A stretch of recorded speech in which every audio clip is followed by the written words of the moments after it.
We're back in the streets of Colombia. Colombia, Medellin. Colombia. Now today I actually wanted to share with you guys a story about why it's important to keep going. And I say that because there's been a lot of trials and tribulations in my life, in my cousin's life, in a lot of people's lives, probably in yours as well. And I think the persistency or the perseverance is the key to success. It's not getting lucky, because there is no such thing as getting lucky. If you continue to try to do things, it's inevitable you're going to succeed at something, right? You throw enough shit at the wall, something's going to stick. And I want to give you a story about, me growing up as a young teenager. I always wanted to be a footballer. That was my career path. That was my dream. I wanted to be the next Thierry Henry playing for Arsenal. Sadly, it never worked out. But what happened was, I remember growing up, in quite it's not a pleasant neighborhood to say the least. I remember one time, getting in trouble at school with some of my friends who was up to no good. And one day it dawned on me, and I thought to myself, you know what, I don't want to be, truth be told, I'm going to keep it a buck actually, because it's my channel, yeah? So after school, I think I was with a bunch of friends and they must have robbed some guy for his phone, yeah? So the next day, or a couple of days later, the same day, I think they robbed his phone, and then a couple hours later, we're chilling in Pollard's, innit? Bro, the feds just came out of nowhere, cause we're running through Pollard's, bro. The feds chasing us for a time. But because I was so young, I think the adrenaline was so much that I got tired quick, when really, I should have been able to cut. But the adrenaline took over me. I've never run from the feds before, so that was my first time. And I ended up just giving up. I was like, look, come, take me. I haven't even done nothing anyway, so just take me, yeah? And this was in year 9, cause this is when I was doing my SATs, because, I don't know if I told you this whole story, but basically my mum must have been in Jamaica, and bruv, the feds came to my house for like one of the mornings where I needed to do my exams, bro, the feds had come to the yard, and obviously when my mum used to go away, Uncle Noel used to stay in the yard, so bro, feds come to the yard, they've come earlier, they come like 6:30 or something, and that night, for some reason, I fell asleep in the front room. So anyway, I woke up and I gone to the door, and I thought it was like Jehovah's Witness or someone knocking on the door. Quite early, because you know how they get down, bro, they're relentless. So I was thinking, who's this, man? No, man, not interested. So I come to the door like, hello. They're like, oh, hello. No, man, shut up. And I walked back, and then they're like, relax, open the door. I'm like, fuck you, bro, what's going on here? So now I've opened the door, they're like, you could help Holy. And I'm like, yeah. And then they're like, oh, can we come in, or something like that, innit? So now they're coming in, and obviously they're saying, you got an adult here, do you get it? So obviously, Uncle Noel, I don't know if I woke him up or if he heard, because they were booming the door like, police, open up! So now, Uncle Noel's come down the stairs, and they're talking about some robbery that happened a couple of days ago. And they're like, oh, you're aware of someone that got robbed? And I said, yeah, the police stopped me. And I said that the police stopped me, and the boy said that I didn't do nothing. Bro, the guy pulled out his notepad straight away, and he's like, the police stopped me, and I never did anything. I'm thinking, why are you writing that down? Alright, cool, whatever. Cool, now they're saying I'll go to the station. I'm saying I can't go to the station. I got my exam this morning, I can't go. They're like, we're coming to the station. So now I'm thinking, shit, do you know what I mean? So now, let's get to the station with Uncle Noel. Uncle Noel's just like, keep your head up, innit? He's kept going, keep your head up. Don't sit, just chill out, just keep your head up. So now, I'm going to the station, and police, bro, they're always trying to make it seem like it's worse than what it is, do you know what I mean? They're making it seem like we're part of a gang, and we've done this and we've done that, and you guys are going to go to jail, basically. Do you know what I mean? So I'm like, listen, I never robbed the guy's phone. The guy identified me. When the police stopped me, the guy identified me, and he said I wasn't involved. So I got no reason to be here. But they're saying, yeah, your friends are saying it's you. To get it. So they got you in the station, they got me in the interview room, they're saying, well, all your friends are saying that's you. They're saying you took the phone. They're saying you took the phone. So who took it then? That's what they're saying. To get it. But Uncle Noel's with me, you understand? So Uncle Noel's with me, Uncle Noel's like, don't say nothing. He's like, can I have a moment? So they've come out, and Uncle Noel's like, tell me what happened, did you do it? And I said, no, I didn't do it. It's cool, look, they're gonna try to scare you, but just kind of keep it down, innit? So I was like, cool. They come back in, I'm 15 at the time, yeah? Well, they're putting the frankness on me, I ain't gonna lie, I'm getting shook, I'm getting mad shook. So they're saying, your brethren, you could be looking at a couple of years in jail. They're saying all this mad stuff, innit? Which Uncle Noel should have been saying, no, you can't do that, and this or that. But he's just there, really, just there, just listening. So I'm just thinking, wow, I didn't do it. So at one point I'm like, but I didn't do it. Did you get it? They're like, so who done it? I don't know. And then at that moment, they ended up leaving. I guess I came in for questioning. I wasn't under arrest, but I came in for questioning, right? Released me on bail, went to school, and then started realising some of the men that got arrested as well. I think it was just coming in late and shit. I was like, shit, they got you, and realised about a good six, seven of us all got arrested. So Jamal included, right? So anyway, now what happened is, after that, I had an epiphany one day, and I just thought to myself, this ain't the life I want, bro. Do you get it? This ain't the life I want, like robbing phones or, you know, just doing small things to make money. Like, if this is what comes with it, if this is the risk that's attached to these type of things, then it's not worth it. And from there, that's when I thought to myself, you know what? Back in the day, you had Tinchy Strider, yeah? You had Hoodstar. Okay. Yeah, Hoodstar, right? So do you remember Tyrone? Yeah, who? My brother had a brother called Tyrone. Which one? Tyrone, I don't know clothes with, man. You know how many Tyrones there are? Tyrone. You wearing Friday, you can call Yeah. on Tyrone. You hear me knocking? Let me in! Yeah, no, so basically, long story short, my friend started designing some t-shirts, right? And what I thought to myself is, Tinchy Strider had this whole popular thing called Hoodstar. He had his whole album called Hoodstar. So I made a t-shirt which said Star. It said Star in the Hood.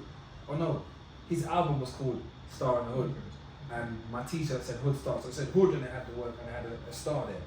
Put them on Facebook, you know, done different colours on the little design, Photoshop, whatnot, and started getting some motion. People start saying, yo, I want a shirt, I want a shirt, I want a shirt. Long story short, started doing it quite well with my friend, and I fell out with my friend who I'd known since I was about 6 years old, but I can't remember why I fell out with him, but I fell out with him. And it was at that moment that, you know, things was going quite well. You know, things went quite well. Like I said, we changed from having Woodstar to having t-shirts which said peak times and stuff. And I guess when I got to like year 10 or year 11, you know, I'd been doing this for a minute, and it just seemed like it made sense to bring you in to say, hey, look, cuz I'm doing this. You know, you're over there, I'm over here. Maybe we can get a buzz over there as well as over here. You know, and me and my cousin linked up. You know, we created Bambini. We continued the legacy, but really brought it out into production, because when I was doing it, cool, I had people driving from all over London to come meet me, whether they was taking a bus or whatever, right? But when my cousin, when I brought him into the fold and we became partners, we started getting it in stores. We had it in stores in Camberwell and Brixton and Streatham. Remember that shop in Streatham? Had it in Streatham and Camberwell and Brixton, and had some hats in Lewisham, no? Yeah. So it was really important for me to share a story like this with you, which isn't finished, but it's important because you have to understand, I'm a Forex trader, he's a fitness instructor, right? Where we started is not where we are, you understand? But we had to try things in order for us to see what would and what wouldn't work. Now, of course, we both know that we have entrepreneurial minds, which is the reason why we've done what we've done. And we've got stories. I'm not going to share the stories on this, but we do have stories. That was a dark night, man. Yeah, no, but we have to share that story though. We'll do you know what I mean? But yeah, but we'll share it because it's real. It's real, and I think there's lessons to be learned in these type of things. And whether 1,000 or 100 people watch this video, there will probably be one person that I hope that can actually see this and say, you know what? I'm actually on the start of my journey of starting my own clothing brand or starting my own fitness instruction course. And it's nice to see people who've tried different things and they've come out on top, because it weren't easy. My cousin ended up getting multiple sclerosis. He was in a wheelchair for 6 months. From 6 months, from this guy used to be built like an NFL player. He used to play American football. He was built, he was huge, right? So I can only imagine being a footballer myself, right? Playing a physical sport to not being able to walk. I don't know where my mind would be. So I'm saying this because it's important for people to understand nothing's been perfect. Nothing's been handed to you, right? We had to really hustle. We had to go out on the streets, speak to shop promoters, stores, and try to get our stuff in the stores. There was no, I'll send you an email or I'll find you on Instagram. We was actually yourself out there. Yeah, we was in the streets. And why I wanted to share this story is because we took the clothing brand from one, let's say from phase 1 to phase 4, yeah? And I gotta give you your flowers for that, because I went to play football, didn't I, in Southampton, and when I done that, it meant that a lot of the strain was on yourself, you know? I guess it's like back in the day, you know, like obviously we never lived in those times because we're not from America, but you know when niggas were selling CDs, obviously we lived in times when niggas were selling CDs, yeah? But see how man were pushing out CDs? That's how you was pushing out Pete. You were pushing them hats out like, yo man, Bro. do you know what I mean? On BB, it was broke card 24. Yeah. All the time. Yeah, But no, I remember running down to Pazim all the time, meeting Yeah. people in Pazim. Yeah, I'll get the hat. I'm like, alright, cool, meet me there. So Yeah. then I didn't have to invest nothing. It was just them straight. yeah. But it was nice. It was nice because we would link up with different people. When you're doing business, you'll always meet and network with other people. Even on a smaller scale back then, I didn't really understand it the way I understood it now. Yeah. But even to this day, certain people were like, "Wow, I remember you." And I was like, "From where?" I bought a peak hat off you. I was like, "Oh, Yeah, no, it's a crazy. peak hat." Yeah. My brother linked me one day to do like work, and he was wearing a peak hat. Oh, And I really? was like, "You still got that?" He was like, "Yeah, bro." Yeah. And my friend in Malaysia brought his peak hats with him. Okay. It's Nah. a serious thing, bro. It is. I remember going to a festival one time. I was with my ex-girlfriend. And bro, the guy came up to me saying the same stuff. Some full-grown black man who I don't know who the hell he is. And he was like, "Bro, I remember you having the clothing brand. I bought some of your stuff before." So it's nice to know that. Bro, I mean, look. I guess this is the reality, yeah. Big up Swag London because that's the guys, yeah. But in the time when we was doing our thing, social media wasn't really social media. Yeah. Do you know what I mean? Like those are the times where we just came off of Bebo, right? Kind of had a MySpace, kind of had an Instagram, but there was no motion on social media to be like, yo, this is what we're doing. Of course, as time went on, but still, you never had that influence of promoting a brand because there were no influencers back then. Before, there was just really celebrities, or there was really a rapper. There was no like, oh, I got 50,000 followers because I do makeup. There wasn't none of that shit. You know, so it was a different time. We had the photo shoot we had in Deptford. Yeah. You know, we had another photo shoot in Clapham. Do you remember the one in Clapham? Another photo shoot in Clapham with the blue face. You remember the blue face things? Yeah. You know, we had fun, man, and I don't want to take away from the fact that there was hustle inside of us having that fun. Do you get it? And I think for you, even what you just shared just now, how you said to yourself very briefly, you just said, "Raw." He was going down to the shop so that what he was basically doing was avoiding spending the money for yourself, so that because you had to basically, for those who don't know, we didn't have a lot of merchandise, right? So we would have to go to the shop, buy it ourselves at wholesale price, and then sell it at retail. So what we used to do is we used to get people to come to the shop so that they can pay for it there and then, and of course we obviously get our cut. So that would of course save us spending some dough. Now of course, you know, we had certain instances where we would buy, I don't know, a dozen hats, hoodies and stuff, and you know, and then try to sell them out and then do the re-up and stuff, and it was nice, man. But my point in what I'm saying is, look kids, like I thought I was going to be a footballer, then I thought I was going to have the biggest clothing brand in the world. Do you know what I'm saying? And then I went into sales. I thought I was going to be Jordan Belfort, and now I'm a trader, and I feel I'm going to be the richest trader in the world too. So my point is, it's like, you know, you also had another brand. You had the hats. Was it the Plug? Oh, yeah. So you had the Plug. So I guess the experience you got from the first brand gave you an insight to how to maneuver. And you know what? I'm gonna say this. There's a lot of key, valuable lessons that I learned in being a business owner for the clothing brands. Why? Because we was going down to Brick Lane. We were speaking to manufacturers. We were speaking to different people, trying to barter with them, and we were trying to get the best wholesale prices for us. So actually, it meant we wasn't just going online on wholesale.com and buying Fruit and Loom t-shirts. We was actually in the fields trying to speak to the manufacturers who were getting their stuff from Pakistan. Remember we thought about doing leather jackets, you know, and I bought that leather jacket at the time. Remember it was cold. Yeah. So we really learned how to communicate, because that's communicational skills in today's day and age. I don't think Bro, at the end of the day, you know, like being a young black male at the age of like 16, 17 was hard enough. Yeah. So imagine walking into these different stores and when these owners saw us and thinking, well, what does this guy want?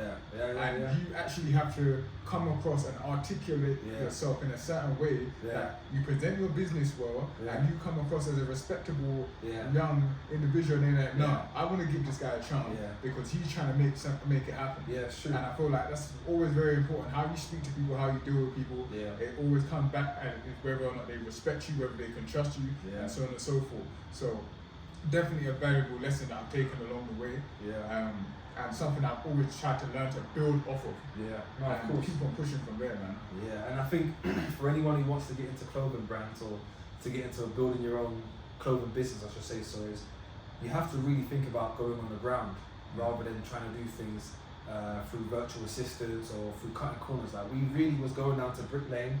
We're two South Londoners. Brick Lane weren't around the corner. We weren't driving. We get on the tube, We get down to Brick Lane, we speak to all the stores, we collect all the business cards, right? And then we call them. I remember sometimes we're there till late, bro. Sometimes we might get Andre to come with us.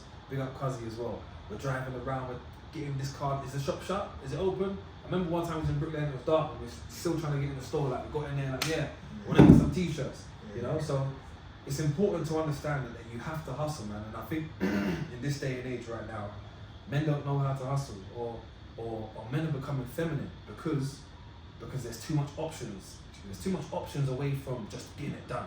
Back in the day when I think men had to go to war, they didn't want to leave their families at home, but they had to do it, so they had to live with that decision. Now, I feel like men don't have to live with the decision. They can go on social media, they can have a run, they can, do you know what I'm trying to say? There's so much different things that can allow you to become a bit more feminine in your masculinity. That's why there's so many simps. Yeah, that's why there's so many simps, and they just let it down for the majority. Yeah, simping is not pimping, so don't please. If you're on this page, simping is that's not narrow we're trying to push right now. Simping is not pimping. It's not.